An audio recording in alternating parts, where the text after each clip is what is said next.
To the channel. तो आज हम गुडविल का अगला पार्ट लेकर आ चुके हैं, जिसमें हम पढ़ेंगे methods of valuation of goodwill. ठीक है, गुडविल वैल्यूएशन के कितने मेथड होते हैं, तो उसमें हम आगे पढ़ते हैं। एवरेज प्रॉफिट मेथड, ठीक है, जिसमें दो तरीके होते हैं करने के, सिंपल एवरेज प्रॉफिट मेथड और वेटेड एवरेज प्रॉफिट मेथड।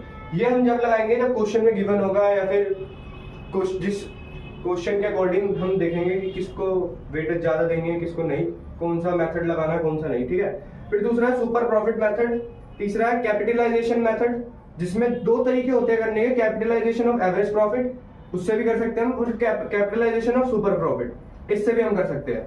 ठीक है, तो बात करते हैं अब हम सिंपल एवरेज प्रॉफिट मेथड की, जिसमें देखते हैं कि इसका फॉर्मूला कैसा है। ठीक है, इसको निकालने के लिए क्या क्या मेथड, क्या क्या प्रोसीजर होता है, क्या क्या स्टेप्स होते हैं, और इसकी कुछ क्वेश्चंस करेंगे। ठीक है, तो चलिए वीडियो में आगे बढ़ते हैं। तो ये समझते हैं एवरेज प्रॉफिट मेथड, जिसमें पहला है सिंपल एवरेज प्रॉफिट मेथड। ठीक है, इसका फॉर्मूला होता है गुडविल निकालने का, average of normal profit multiply by number of years purchase. ठीक है, अब एक एक करके चीजों को समझते हैं। ठीक है, अब नॉर्मल प्रॉफिट को निकालने के लिए ना हमें कुछ प्रोसीजर्स को फॉलो करना होता है, या कह सकते हैं कुछ बातें जो है हमें ध्यान में रखनी पड़ती है, जो हमारा क्वेश्चन खराब कर सकती है। उससे बचने के लिए ना हमें कुछ चीजों को ध्यान रखना पड़ता है। वो चीजें मैं यहाँ पर लिख देता हूँ कि नॉर्मल प्रॉफिट को निकालने के लिए एक प्रॉफिट के अंदर क्या चीजें ऐड होंगी और क्या चीजें ऐड नहीं होंगी। ठीक है, जो अफेक्ट करता है हमारे नॉर्मल प्रॉफिट को।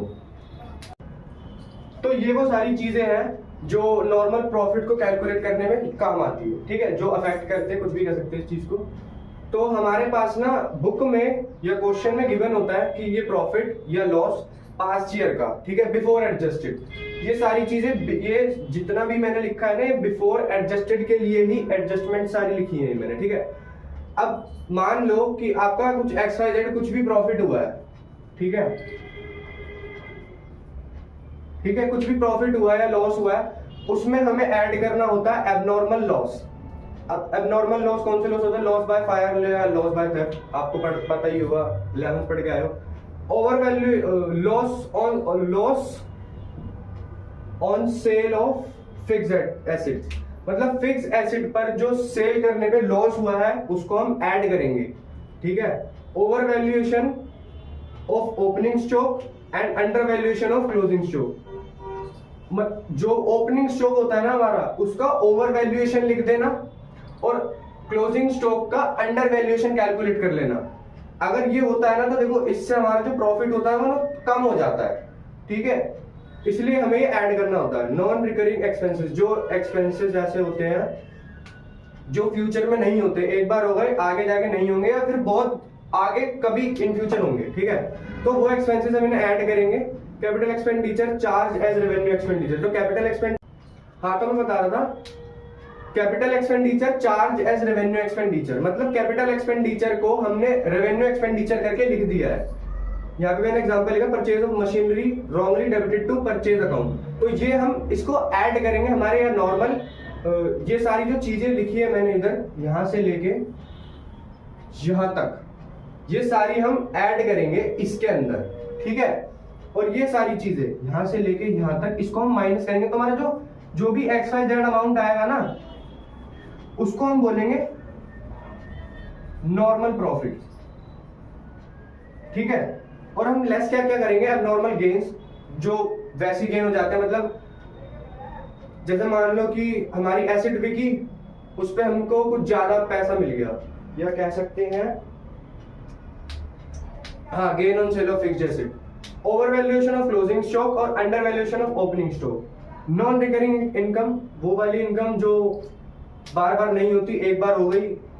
फिर income from non trade investment, क्योंकि ये हम इसका काम तो करते नहीं है, बिजनेस एक्टिविटी से रिलेट नहीं करती। Management cost, partners remuneration if it is deducted, if it is not deducted. हाँ, जो हमारी रेम्युनरेशन होती है ना पार्टनर की, क्योंकि जो देखो जो कमाई होती है ना, उसी का हिस्सा होता है पार्टनर्स की सैलरी, और क्योंकि वो भी तो काम करते हैं ना, तो उनका जो रेम्युनरेशन होता है ना, वो भी डिडक्ट होता है इसके अंदर से। Any future expenses like insurance premium, अब ये इंश्योरेंस प्रीमियम जो है ना, इसको भी हम लेस करेंगे। क्योंकि ये फ्यूचर एक्सपेंस है हमारा, ठीक है। तो मैंने बता दिया है कि हमारे पास नॉर्मल प्रॉफिट को कैलकुलेट करने के लिए ये चीजें ऐड करनी पड़ती है और ये चीजें लेस करनी पड़ती है, ठीक है। अब आप कह सकते हो कि ये स्टेप 1 है, ये स्टेप 1 है, ठीक है। अब हम आगे बढ़ते हैं अपनी वीडियो में और देखते हैं आगे होता क्या है इसके अंदर। वैसे अब ज्यादा कुछ रह नहीं गया, अब डायरेक्ट ये चीज मेन थी इसमें, इस वाले क्वेश्चन में ये चीज बहुत मेन थी इस टॉपिक में, जो हमारा सिंपल एवरेज प्रॉफिट मेथड है उसके लिए। तो हमारे टॉपिक को हम एक सिंपल से क्वेश्चन से समझते हैं पहले, उसके बाद धीरे धीरे लेवल बढ़ाएंगे, ठीक है। अब इसको सोल्व करेंगे, पहले क्वेश्चन पढ़ेंगे, ठीक है। सबसे पहले क्वेश्चन पढ़ेंगे, क्वेश्चन की लैंग्वेज को समझेंगे। Goodwill of a firm is to be valued at 3 years of purchase of 4 years average profit. The firm earned profit in previous 4 years as 15,000, 11,000 rupees, 18,000 and rupees 16,000, ठीक है। गुडविल वही है, goodwill calculate करना है 3 years of purchase, ठीक है। तो जो मैंने बताया था number of year of purchase वो 3 साल है, ठीक है। 4 ईयर का हमें एवरेज प्रॉफिट लेना है और प्रॉफिट हमें दे ही रखे हैं, ये हमारे सारे प्रॉफिट है, ठीक है। तो सबसे पहले हम निकालेंगे एवरेज प्रॉफिट।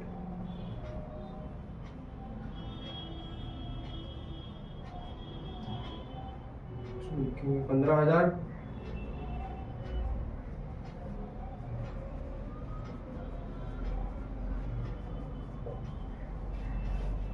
इसको 4 से कर देंगे, 15, 11, 18, 16 आएगा 60,000, इसको काट देंगे 15,000। तो हमारा एवरेज प्रॉफिट कितना आ गया? 15,000 रुपए। अब हम गुडविल कैलकुलेट कर सकते हैं, तो गुडविल की वैल्यू निकल जाएगी, एवरेज प्रॉफिट कितना है मेरा 15,000 और इसमें दे ही रखा है कि 3 ईयर नंबर ऑफ परचेज लेने हैं, तो 3 साल, तो ये आपका हो गया 45,000। गुडविल की वैल्यू इतनी आ रही है।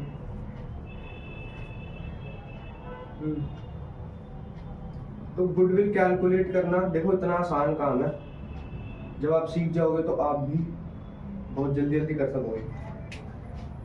ये क्वेश्चन तो बहुत आसान था, ठीक है। अब एक क्वेश्चन ऐसा लेते हैं जिसमें एडजस्टमेंट हो, जैसे मैंने भी बताया था ना कि इसको कैलकुलेट करने के लिए अलग, देखो जो मैं बात कर रहा था ना प्रॉफिट्स की, वो इंडिविजुअल प्रॉफिट्स की बात कर रहा था। अब जैसे मानो इसमें कुछ एबनॉर्मल गेन दे दिया या कुछ लेस करने के लिए दे दिया, इसमें कुछ और दे दिया, इसमें कुछ और, तो हमको अलग अलग करके सॉल्व करना पड़ेगा।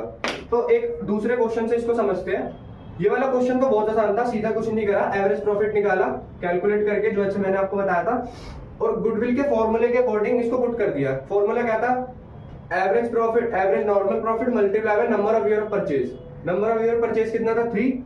गुडविल की वैल्यू आ गई रुपीज 45,000, ठीक है। अब अगला क्वेश्चन देखते हैं। तो अगला क्वेश्चन देखते हैं, ठीक है। A, B, C are partners sharing profit and losses equally. They agreed to admit D for equally shares. For this purpose, goodwill is to be valued at 4 years purchase of average profit and last 5 year का profit दे रखा है, profit और loss दे रखा है 2018 में 30,000। ये सारे profit है और ये एक जो है ना ये लॉस है, क्योंकि ये नेगेटिव में लिखा है, अकाउंट्स में नेगेटिव को ऐसे शो करते हैं, ठीक है। On 1st April 2021, 5 cycling cost 20,000 were purchased and wrongly debited to traveling expenses. Depreciation on cycle was to be charged 25% per annum. Calculate value of goodwill. ठीक है, क्वेश्चन मैं आपको समझाता हूँ कि A, B, C 3 पार्टनर है जो कि पार्टनर प्रॉफिट और लॉस इक्वली शेयर करते हैं। अब उन्होंने एग्री किया है एडमिट डी को इक्वली शेयर के लिए, ठीक है। एडमिट हो रहा है एक पार्टनरशिप फर्म में। For this purpose goodwill is to be valued. अब इस पर्पस के लिए मैंने बताया था कि गुडविल की जो नीड होती है, कब गुडविल कैलकुलेट होता है, तो गुडविल की अब हमें नीड पड़ रही है 4 ईयर परचेज के लिए। ये हमारा हो गया number of year of purchase, average profit of last 5 year. हमें लास्ट 5 ईयर का एवरेज प्रॉफिट निकालना है, ठीक है। और हमें एक्स्ट्रा में ना ये इंफॉर्मेशन दे रखी है और इन्हीं को ही हमें एडजस्ट करना है।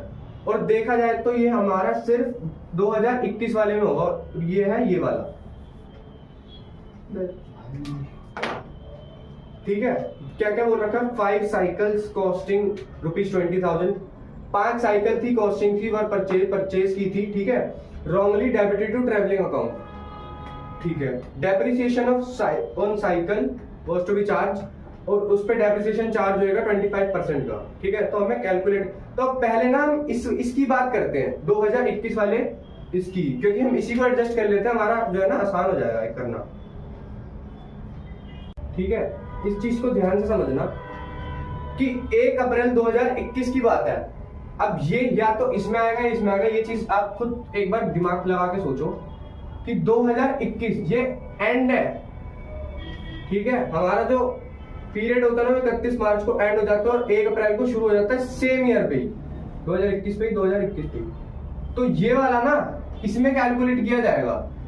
तो ये जो लॉस हुआ है ना, हम इस पे अपना एडजस्टमेंट लगाएंगे, जो कि लगेगा लॉस ऑन ईयर एंडेड 2022 कितना है, 1,20,000 रुपए का, ठीक है। अब इसमें हम लेस करेंगे, लेस क्या करेंगे इसमें, 5 साइकिल की कॉस्टिंग 20,000 रुपए की जो है वो रॉन्गली डेबिट की गई है ट्रैवलिंग एक्सपेंस में, तो हम इसको लेस कर देंगे। Cost of cycles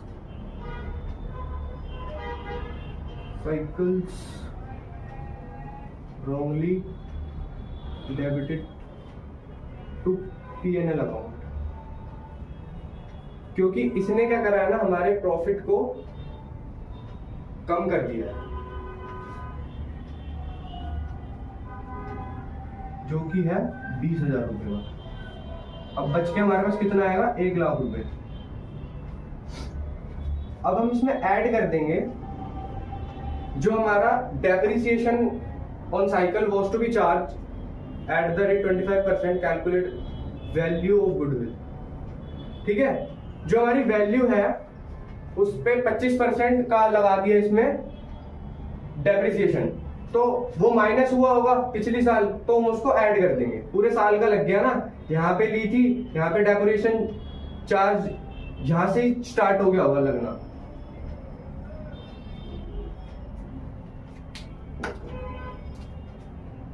depreciation on cycle 25% on 20,000, 20,000 पर 25% चार्ज किया जाएगा, जो कि होएगा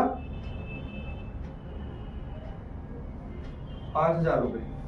तो ये तो ऐड होगा, है ना, तो ये 1,05,000 बन जाएगा। तो ये जो हमने ना एक एडजस्टमेंट करी है इस वाले को लेकर, ठीक है। अब इस क्वेश्चन में आगे बढ़ते हैं, अब निकालते हैं एवरेज प्रॉफिट, एवरेज नॉर्मल, इसको याद रखना 1,05,000 रुपए, ठीक है।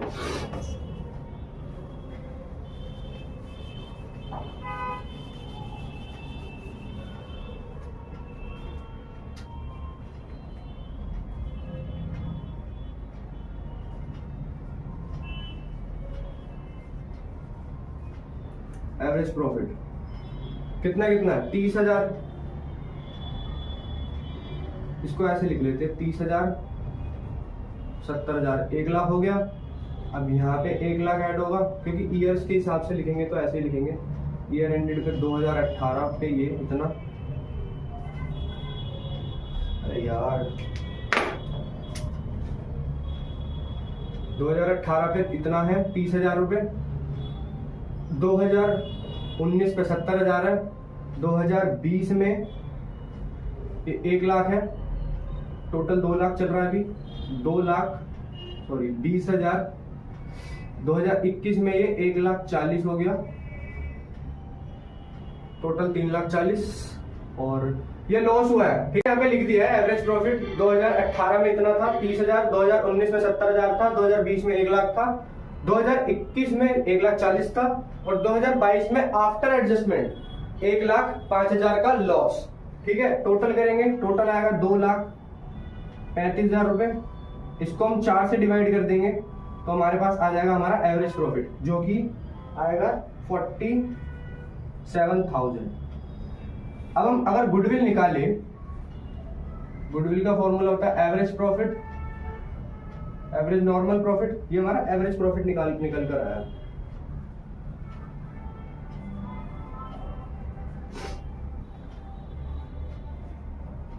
Average profit multiply by number of years purchase.